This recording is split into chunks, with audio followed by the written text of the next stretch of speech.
ನಮಸ್ಕಾರ. ಸ್ವಯಂ ಪಾಕ ಅಭಿಮಾನಿಗಳಿಗೆ ಸ್ವಾಗತ. ಈ ದಿನ ನಾನು ಹುಳಿ ಸೊಪ್ಪಿನ ತೋವೆ ಹೇಗೆ ಮಾಡೋದು ಅಂತ ಹೇಳಿ ತೋರಿಸ್ಕೊಡ್ತಾ ಇದ್ದೀನಿ.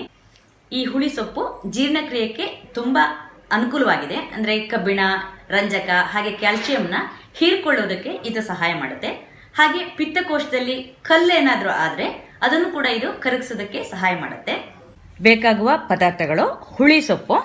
ನಾ ಹುಳಿ ಸೊಪ್ಪನ್ನ ಭರ್ತಿಯಾಗಿ ಹೀಗೆ ಒಂದು ಹಿಡಿಯಾಗೋಷ್ಟು ಇಟ್ಕೊಂಡಿದ್ದೀನಿ.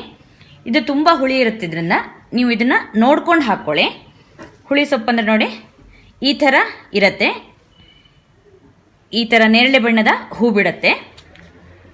ಈ ಸೊಪ್ಪನ್ನು ನಾನು ಈ ಥರ ಹೀಗೆ ಬಿಡಿಸಿ ಇಟ್ಕೊಂಡಿದ್ದೀನಿ. ಸೊಪ್ಪನ್ನು ತೊಳೆದ್ಬಿಟ್ಟು ಸಣ್ಣಕ್ಕೆ ಹೆಚ್ಚಿಕೊಳ್ಳಿ.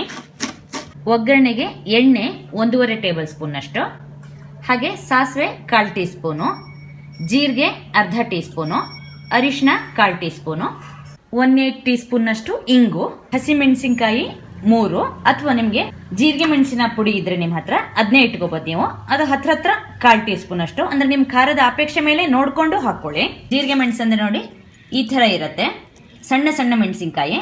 ಇದನ್ನ ನೀವು ಬಿಸಿಲಿಗಿಟ್ಟು ಬಿಸಿ ಆದ್ಮೇಲೆ ಪುಡಿ ಮಾಡಿ ಇಟ್ಕೊಂಡ್ರೆ ನೀವು ಯಾವಾಗ ಬೇಕೋ ಅದನ್ನ ಉಪಯೋಗಿಸ್ಕೊಳಕ್ಕಾಗತ್ತೆ.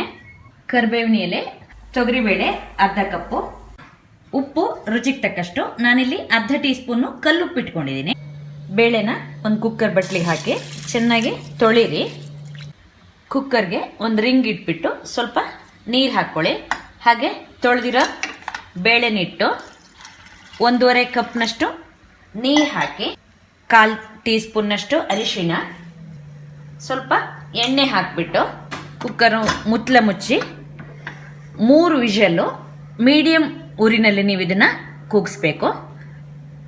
ಒಂದು ಪಾತ್ರೆಗೆ ಎಣ್ಣೆ ಹಾಕಿ ಕಾಯ್ಲಿಕ್ಕಿಡಿ. ಎಣ್ಣೆ ಕಾದ್ಮೇಲೆ ಸಾಸಿವೆ ಪಟ ಅಂದಮೇಲೆ ಜೀರಿಗೆ, ಅರಿಶಿಣ, ಹಿಂಗ್ ಹಾಕಿ ಒಂದ್ಸಲ ಕೈ ಆಡ್ಕೊಂಡು ಈ ಹುಳಿ ಸೊಪ್ಪನ್ನ ಹಾಕಿ. ಹುಳಿ ಸೊಪ್ಪನ್ನ ತೀರಾ ಸಣ್ಣದಾಗಿ ಹೆಚ್ಚಬೇಕಂತೇನಿಲ್ಲ, ಇದನ್ನ ಕೈ ಆಡಿಸ್ಕೊಳ್ಳಿ.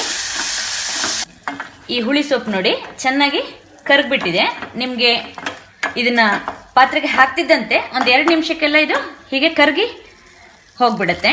ಇದಕ್ಕೆ ಬೇಯಿಸಿದ ಬೇಳೆ ಹಾಕಿ, ಹಾಗೆ ಉಪ್ಪು, ಖಾರಕ್ಕೆ ಜೀರಿಗೆ ಮೆಣಸಿನ ಪುಡಿ ಹಾಕ್ತಿದ್ದೀನಿ, ಇಲ್ಲಾಂದ್ರೆ ಹಸಿಮೆಣಸಿನ್ಕಾಯಿನ ಹೆಚ್ಚಿಬಿಟ್ಟು ಹಾಕಿ. ಕರಿಬೇವನ್ನ ಸ್ವಲ್ಪ ಹೀಗೆ ಮುರಿದ್ಬಿಟ್ಟು ಹಾಕಿ ಚೆನ್ನಾಗಿ ಇದು ಕುದಿ ಬರಲಿ.